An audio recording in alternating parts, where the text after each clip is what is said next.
নামাজ হবে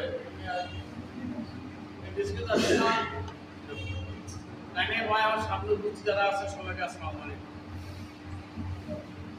আমি আসলে যেখানে যাই জীবনের গল্প দিয়ে বক্তৃতা করি, বাস্তবতা নিয়ে বক্তৃতা করি। আমি আপনাদের সামনে আজকের দিনে ঘটনা নিয়ে বক্তৃতা করি। আমি সকালবেলা 10:30টায় সার্কেল এসপি অফিসে একটা সালিশ এসেছিলাম। এমএলএ সেখান থেকে আসছি কেএমআই স্কুলের সামনে অনেক লোক খালি অনলাইন আগামী শনিবার আবার কেএমআই স্কুলে খালি পৌঁছব। তো সেখানে আসলাম, এক স্যার বলতেছিলেন আমি আর প্রিন্সিপাল সবার বাড়ি বলছি। এক স্যার বলতেছিলেন সবার থেকে দাম পাইছি 2100 কমা 2100 তাই বললাম স্যার কত আগে আমার এক টাকা পাওয়ার নামে একটা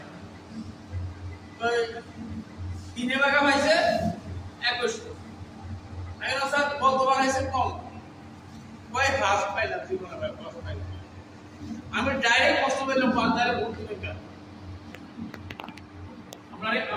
আমি কি আপনারা বুঝেন? জি জি কারেক্ট। উনি বলল আমার হৃদয়ে আশেক সব দানের শীষ। আরে দানের শীষ আপনাকে কি দিছে? দানের শীষ আমাকে কি দিছে? আমরা রক্ত আপনি আমার চাইতে বেশি দানের শীষ নেন। আপনি আগে আমি চিনি, আমার পরিবার প্রয়াকে চিনি, আপনার পরিবারের আপনার প্রভাবের বিশাল সাংবাদিক আমি তাও সব চিনি। আপনার ভাই এবং খালেদা জিয়ার বিদেশ সফর সঙ্গে আমার যাওয়া ছিল, সব চিনি।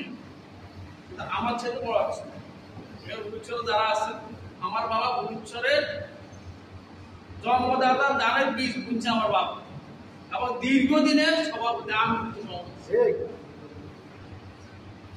আমি এখন সেই লোক আমি 10ই অক্টোবর 23 আমি হাজিয়াতে রাতে অন্ধকারে ফেলাইছি।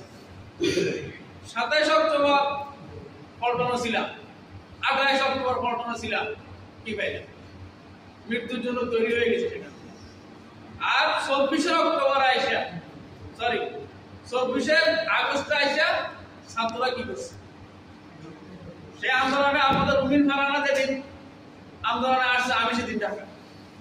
রুমিন ফারানা বলছে আমি আমার কথা বলে আমি এখন তো কথা বলতে কথা ওখানে বলছি। রুমিন ফারানা বলছে আমি কোন দলের নেতৃত্ব দিতে আসিনি, ঠিক আছে না? আমি কোন দলের প্রতিনিধিত্ব করতে এখানে আসিনি।